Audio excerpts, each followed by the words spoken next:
So, Kushal, I kept that whole statement, including on Russia, Ukraine, because clearly President Trump is sort of designing himself to be this person who's ending wars everywhere. That's his narrative.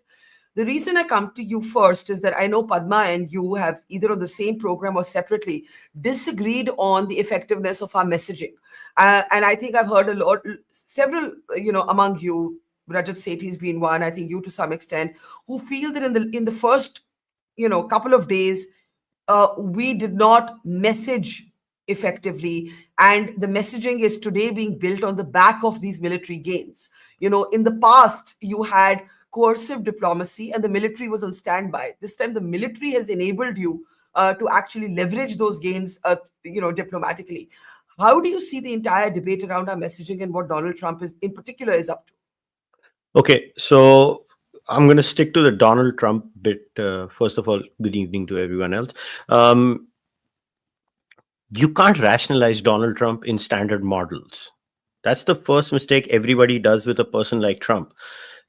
You have to look at Trump as somewhere between a stand-up comic and a clown on the stage, while there is a very systematized methodology to what he does. What he says on camera never matters. So I take you guys back to 2019. Do you remember when that famous thing? Oh yeah, he was with Imran Khan. He said, "Yeah, I'm talking to Modi. We're going to mediate on Kashmir." Literally a few days after that, India went ahead and did probably at that time one of the most unthinkable things, which was read down Article 370 and 35A. What did Trump do after that? Did he get mad at us? Did he say, I'm not talking to you? He went ahead and did what Trump does. He's like, let's sit on the table, let's trade, let's do what's mutually. See, Trump in many ways is what India should want. The most transactional human being ever. He just says things.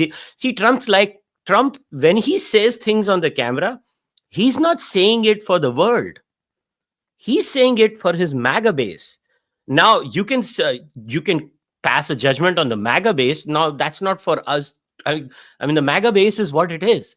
But he's speaking to his base in Canada. I use the analogy of Canada here, like Justin Trudeau used to do. You remember last year what Justin used to do? Like Justin destroyed the entire relationship.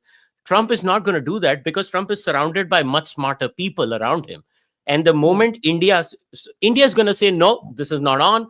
We're not going to do it. We're not going to tolerate it. And But immediately, Trump has publicly countered him. It hasn't made him back off.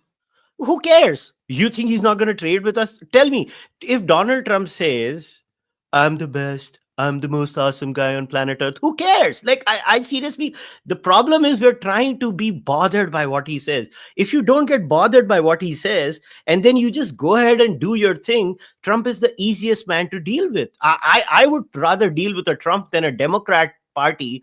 Why, as an Indian, is because the Democrats are true believers. Trump doesn't believe anything he says. You think he's a Republican? So you don't think that myth that Trump was going to be better for India than the Democrats has been busted, buried, over, head gone? Absolutely not. Absolutely not. See, India is the OG transactional foreign policy nation. We are the original masters of, we are having one night stands with everyone. Jisko jo bura lage wo lage. India has never had any, qualms in accepting our one night stand transactional foreign policy. Trump is the best. He likes one night stands with everyone. Let's have that one night stand with him. Okay. Let him say what he wants to say. Okay, we haven't yet got to the messaging, but let's deal with Trump first. Padma, over to you. Can we ignore Trump? Does it matter less what he says on camera than what he actually does? Is transactionalism actually a good thing because you know what you're dealing with, and you can respond in kind and demand in kind? What's your take? Hi, good evening to everyone. Contrary to popular opinion, Barkha, I think President Trump's nonchalance, in the early days of this crisis, he was actually being nonchalant and sometimes he sounded clueless. But I think this nonchalance is a studied, calibrated nonchalance. I think he's very well aware of the confusion it is causing. And indeed, I think that is the intention. Now, we may not have seen it coming, but things have certainly changed since the backslapping, howdy Modi era that we saw between Prime Minister Modi and President Trump. Trump during the latter's last tenure. And I think there are several reasons for this, Barkha. I think number one is successful US-China negotiations. They're getting more and more successful, and a recalibration of that relationship, at least the trade relationship that seems in the offing. Then there's India's, from our point of view, undoubtedly sensible reluctance to get off the fence, as Kushal was saying, over Indo-Pacific alliances prior to these negotiations. That may have rubbed him up the wrong way. Then I think President Trump still has his eye on Afghanistan. I've said this on your show before. He himself has said that the United States will return, and I think he has his eyes specifically on the Bagram Air Base, but even more specifically on rare earth minerals and, stuff that Afghanistan is reported to be rich in, as the Chinese will confirm to you. They're all over Afghanistan for the same purpose. Also, I think, that he is himself, and for this to be able to calibrate a return to Afghanistan, he needs Pakistan's support. Now, you may argue that India currently has a better standing with the Taliban. We're talking to them, we're engaging with them than Pakistan does. But then we have to remember that the Taliban itself has not been the most reliable ally to many countries, including India, in the past. Then I think another reason is something is brewing in Bangladesh for sure. The United States has been expanding its presence in the Indo-Pacific, specifically there, for months. You would have seen that there was an advanced team of the USAF that arrived there earlier this month. There are some local source-based media reports suggesting that this visit is a quote-unquote precursor to the arrival of large and sensitive military cargo that can be stationed at Dhaka airport. And even as we speak, presumably the 82nd Airborne Division of US troops of that division are in Cox's Bazar. Now, in fact, Indian security forces have themselves been quoted in the Bangladesh media as saying that India believes that there are about 20 to 25 US troops who may have crossed over into Myanmar late last month. So the most important point is, yes, they may have been, and there's also another, thing about fierce negotiations between the United States and Pakistan going on, trade negotiations and trade concessions made to the United States.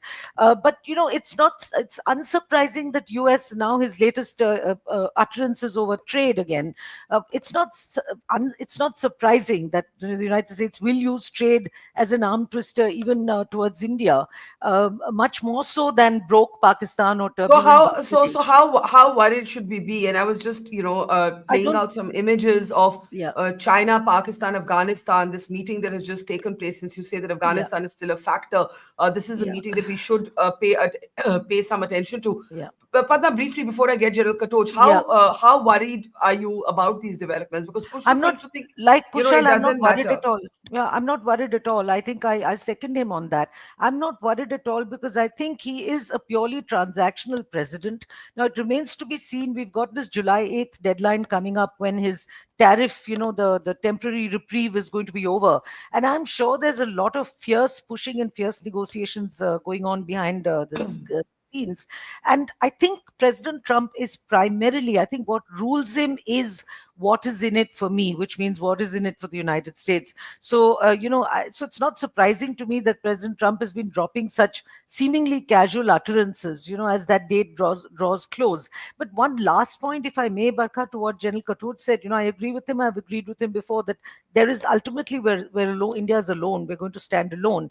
But, there are certain countries, Russia, there's Iran, there's Israel. They have Iran and Israel themselves being very unlikely, co-allies. But these three countries have taken a pretty firm, pro-India stance in the recent months. But I really ask myself, what about Japan? What about Australia? What about South Africa, So I Brazil? think I Big think there's a countries question to fought. be I asked. don't hear from Yeah. them. Yeah, I was just going to say there's a question to be asked about what the meaning of the Quad exactly. anymore.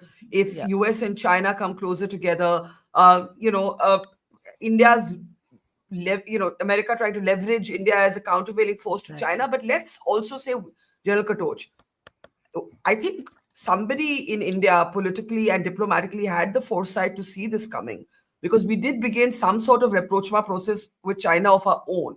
However, in Operation Sindoor, China has clearly stood with Pakistan. This image on the social media page of Ishaq Dar, the deputy PM of Pakistan, is something I wanted to show. This is the convergence of the Taliban, China, and Pakistan. Then there is China and America. Um, I understand that everybody's going to be in it for themselves. But I am not convinced fully by Kushal that Trump is, oh, we can ignore Trump. Because the thing is, every time Trump says this, he actually undermines the official Indian position. We have Foreign Minister Jaishankar in an interview today spelling it out. And I'll play that clip in just a moment. But how do you see the American president's utterances, General Katoch? Barkha, I totally agree with you that when President Trump speaks, he undermines the Indian position. But Yeah. I've also stated in many other programs, let's be very clear about it. Trump is Trump is the president of America. He'll do everything for America. That's the way the Chinese will do it for the Chinese, and India will do it for India. Gone are those days when we should start looking at foreign policy in terms of friends and enemies.